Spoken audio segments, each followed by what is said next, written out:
Nere sozioak Josu Arrieta beti izan da saskibalo izalia, eta behar jokalaia bai. Orduan, tan lertxundikin, harremanetan jarri izan Josukin, eta hortik sortu zen pizkatana, abere babeslia izan nahi ginen.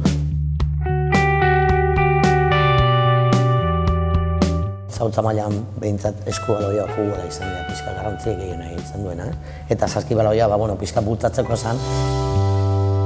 12-13 urte olakon bat izan gara babeslea, saskibaloeko babeslea.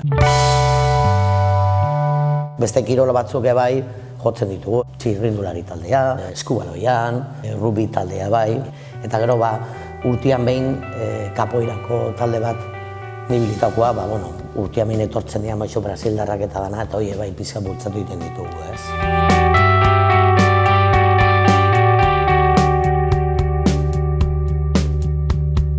Importantzia dakana da guretzako, azkenian herriak ematen diguna, o jendeak ematen diguna, berriro herria sartzea, eta gehiena hori kirola bultzatuz.